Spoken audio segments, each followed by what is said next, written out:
Tim nasional Indonesia tengah memasuki masa sulit karena belum sekalipun meraih kemenangan dalam 5 game awal kualifikasi ketiga Piala Dunia.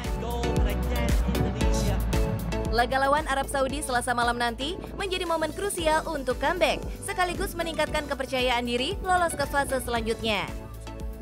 Para fans Garuda menaruh harapan tinggi kepada sejumlah penggawa naturalisasi yang saat ini harus diakui jadi tulang punggung permainan skuad Shin Tae-yong. Terlepas dari fakta bahwa mereka tak melulu berlaga pada top performa, sejumlah pemain half-blood ini konsisten menunjukkan etos kerja yang tinggi di dalam maupun di luar lapangan. Impresi positif pesepak bola Indonesia yang lahir dan besar di luar negeri juga dirasakan oleh dokter tim nasional Indonesia, Alvan Nur Ashar. Dalam wawancara khusus dengan Sport 7 beberapa waktu lalu, sang dokter mengatakan para pemain ini punya mindset bahwa apa yang ada pada diri mereka merupakan sebuah aset. Jadi yang pertama, kesan mereka dulu ya, saya bicara kesan mereka. Kesan mereka terhadap kita ini Indonesia ramah, humble, jadi bilang sering begini, sering senyum. Itu mereka, kalau di tempat saya nggak dok, semua, kalau nggak ada pentingnya ya nggak ngomong. Tapi di sini saya sering diajak ngobrol ini. Oke, terus kemudian yang kedua, terkait kalau saya ya, memberikan penanganan, contohnya pengobatan. Mereka ini tanya, ya dok saya ini sakit ini, oke. Kemudian dari pemeriksaan mereka mintanya runtut, ya dari pemeriksaan, penjelasan, step by step, kemudian sampai kita berikan obat. Mereka tanya, ini obat apa namanya, dosisnya berapa, fungsinya buat apa, dan mereka juga melihat browsing, contohnya seperti paracetamol lah begitu kan, berapa mili dan sebagainya, mereka browsing. Kemudian kalau ada obat lagi, tambahan satu lagi, saya kasih obat katakanlah untuk relaksasi otot, mereka akan melihat seperti Nathan ya. Nathan itu sama seperti itu, Ragnar seperti itu. Jadi karakteristiknya hampir sama semua. Melihat, kemudian langsung di browsing. Oke, saya minum. Ya kalau nggak cocok, enggak dok, saya nggak perlu yang ini.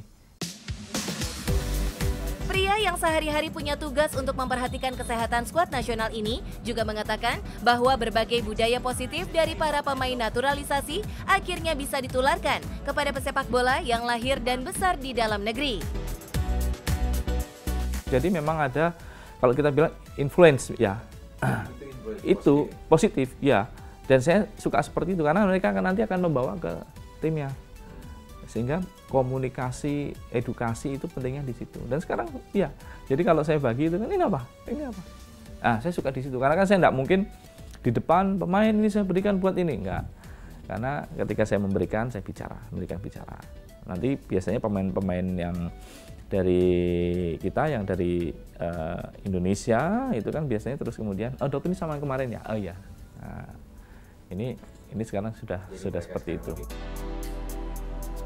Di antara para anggota skuad nasional yang berkiprah di luar negeri, pria yang sudah hampir 1,5 dasawarsa berkecimpung di bidang dokter keolahragaan ini tak ragu untuk menunjukkan sikap kagumnya terhadap Jay Itzes yang menurutnya punya kepedulian tinggi terhadap koleganya.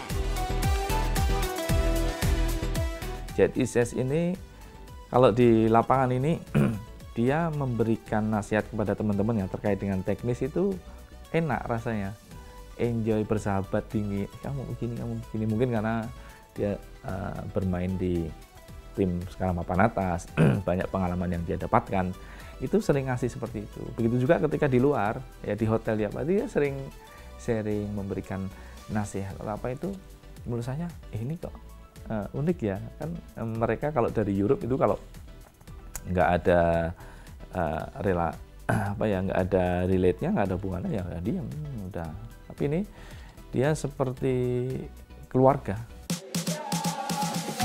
Dr. Alvan yang juga seorang pengajar di Universitas Islam Indonesia ini juga menambahkan bahwa secara umum mental para pemain sudah lebih baik pada masa-masa sekarang ini.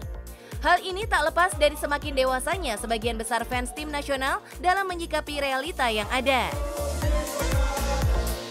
Kalau saya pribadi ya, kita kan juga sering melihat media sosial ya. Kalau sekarang lebih bagus, dalam artian begini, kita kalah, kita menang, itu kan sekarang netizen ini melihatnya dari kualitas pertandingan, bagaimana bermain. Sehingga tidak kemudian serta-merta menghujat, mencaci, tidak. Yang buta mencaci, memaki memang ada, tapi persentasenya itu sudah sangat kecil sekali ya. kritik yang diberikan itu sudah membangun ya.